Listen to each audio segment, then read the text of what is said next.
পুরুষোত্তম বন্দে পুরুষোত্তম। জীবনে যেন তুমি ছাড়া আর কেউ না থাকে। আমার যা কিছু সব নিয়ে আমি তোমার, এই ভাবটা থাকা চাই। এই উক্তিটির অর্থ হলো আধ্যাত্মিক অনুরাগী তুমি মানে ঠাকুর ছাড়া আর কাউকে জীবনে স্থান দেবেন না, এবং নিজের যা কিছু আছে যেমন সম্পদ, বুদ্ধি বা অন্য কিছু সব কিছু তার চরণে উৎসর্গ করবেন।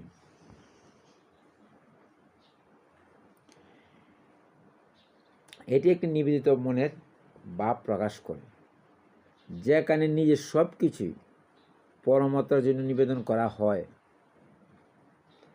শ্রী শ্রী ঠাকুর অনুকূলচন্দ্রের মতে এটি আত্মত্যাগের চূড়ান্ত রূপ, এবং যা কিছু আছে তার সদ্ব্যবহারের একটি সার্থক উপায়। জীবনে যেন তুমি ছাড়া আর কেউ না থাকে। এই অংশের মাধ্যমে বোঝানো হয়েছে যে জীবনের প্রতিটি স্তরে একমাত্র ঈশ্বর বা পরম সত্তার প্রতি মন নিবদ্ধ থাকবে,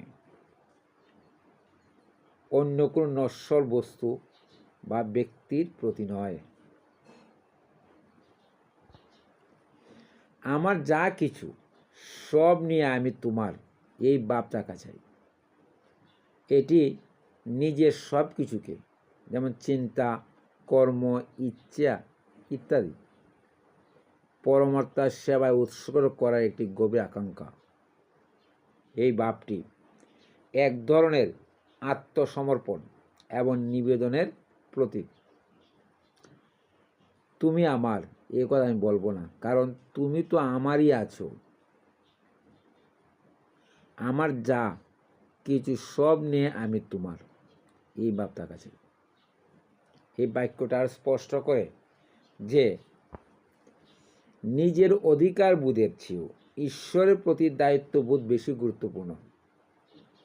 এখানে নিজের সব কিছু উৎসর্গ করার কথা বলা হয়েছে, কারণ ঈশ্বর ইতিমধ্যেই তার সর্বস্ব দিয়ে আমাদের রক্ষা করেছেন।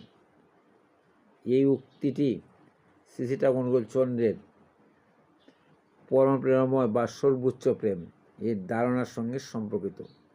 এটি তার ভক্তদের কাছে একটি গুরুত্বপূর্ণ আধ্যাত্মিক দিক নির্দেশনা।